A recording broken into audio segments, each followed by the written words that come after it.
Alright, welcome to the video. In this video I want to talk about why SAMPO is underrated and why I think he's actually better than a lot of people think. I've been playing SAMPO a lot and I know he's not the best character, but when other damage over time characters comes out, I think he'll become a lot better. So let's get into it. Most of his strength comes from his skill. It will deal damage to the targeted enemy, then further deals damage 4 more times to random enemies, and it's able to hit the same target. The reason this is strong is not because of the damage, but because of the ability to shut shields, especially against solo bosses who are weak to wind. Even if you're not against an enemy who is weak to wind, you can still use his ultimate for other characters to deal more damage. His ultimate makes the enemy take more damage over time, which can help characters who can burn, shock or wind shear to deal more damage. SAMPO himself also benefits from his ultimate, since he's able to apply wind shear from his talent. His talent gives his attacks a chance to apply wind shear, and it can proc from each hit of the skill. His technique blinds the enemy, and if you initiate while they're blinded, you delay the enemy's action by 25%, which can help you deal more damage by applying all of your damage over time before they are attacking, so that they will take damage when it's their turn to attack. Since he can stretch shields very fast and apply wind shear, he can be very strong against bosses who are weak to wind, but also against tanky bosses, since he can whittle them down with his wind shear. While the shield shred isn't a very common thing, it's not something we haven't seen before. A very great example is Asta with her skill as well, but I don't want to compare them since there are different elements and different paths. Okay, so let's talk about Lightcones. Eyes of the Prey is a very strong light cone on SAMPO. It increases the effect hit rate by 20% and increases damage over time by 24%.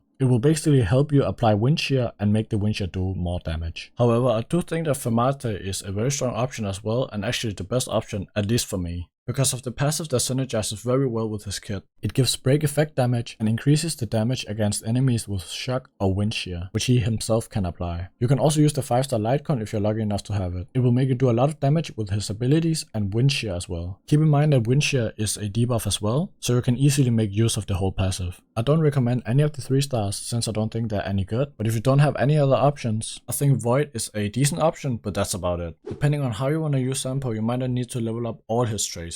If you want to use him as a debuffer on a damage over time team, or just some sort of support that will help your other characters do more damage with their damage over time, I would recommend leveling up the ultimate since it buffs the damage over time taken by 23%. You can also level up his talents for some more damage over time with his wind shear. If you're only planning on using him as a debuffer for your other characters, then you can get away with only leveling up his ultimate for sure. If you want to use him as a damage dealer or a carry, you should level up every talent, but prioritize the skill first. In my opinion, his bonus abilities aren't very strong. This ability is the best one out of the 3, I would say. Whenever you use your ultimate, you will regenerate 10 energy. That's always very useful. This one extends the duration of the wind shear for 1 turn. It can be decent, but against single bosses you will just keep applying wind shear, so it doesn't really matter. Then we have Spice Up, where he gets 15% damage reduction against enemies with wind shear. If you taunt with the Fire MC and SAMPO is next to him, SAMPO will then be taking 15% less damage compared to the other characters on the team. Alright, onto the Relics. I'm maximizing his break effect since he excels at breaking shields, but of course you can't go Eagle of the Twilight line for the 10% wind damage. Now let's get on to the stats. Of course the meta will be changing, so I don't know if this is going to be useful later on. In my opinion, the main stats depends on how you want to build SAMPO. The main stats on the chest piece should be effect hit rate or attack for the wind shear to do more damage, or it should be crit rate or crit damage for the abilities to do more damage. A thing to keep in mind is that if you don't have a lot of crit pieces, you might want to give them to your actual DPS characters, since they probably need it more than SAMPO. Speed or attack is good on boots, but there's something you have to keep in mind. If you want to buff up SAMPO before you attack, then you might not want that much speed. His technique also delays enemies' actions if they are blinded, which can be another reason you don't want speed. However, there are cases where you want to charge up the ultimate so that you can buff your damage over time applied by your other allies. So it really depends whether you want to go attack or speed. Attack helps out his damage output, of course.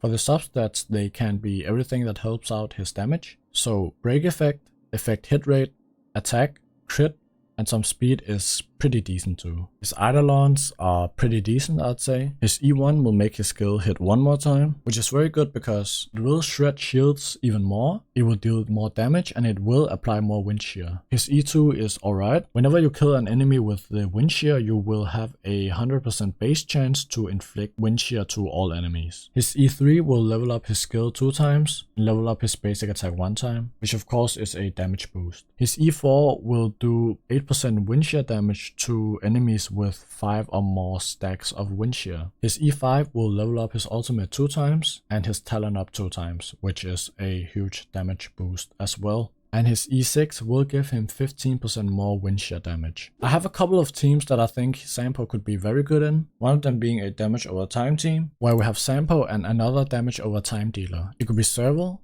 with her shock, or it could be Hook with her burn. And you of course want a healer as well. And the next slot could be a buffer or a shielder, depending on whether you want to go more offensive or defensively. Defensively, it should be the shielder. It can be the Fire MC or it can be March the 7th. If you're using Hook as your damage over time, I would recommend using another shield character that aren't the Fire MC, since you will have less type coverage. If you want to go the more offensive route, you can use a debuffer or a buffer. You can use a debuffer such as Paler, or you can use a buffer such as Asta. If you don't have any of those, you can just put in whatever you have that deals damage. It can be a main DPS or it can be a type that you need for the stage. If you want to use SAMPO as your main damage dealer or a carry, I would recommend him of course with a healer. Then a buffer or debuffer, it could be Paler or it can be Asta. And the third slot can be whatever you want. It can be more defensively with a shielder. It can be your other main DPS. It can be a type that you might need, or it can just be another debuffer or buffer. He can be on a filler team. If you need a filler for a wind boss, you can use him. Like I said before, he's not the strongest character and you shouldn't feel obligated to build him. However, I just felt like he was very underrated, so I just wanted to give him some spotlight. If I missed something or you disagree with something, feel free to leave a comment. But other than that, I hope you enjoyed the video and I hope you found it helpful. If you did, hit the like button, subscribe, and I will see you on the next one.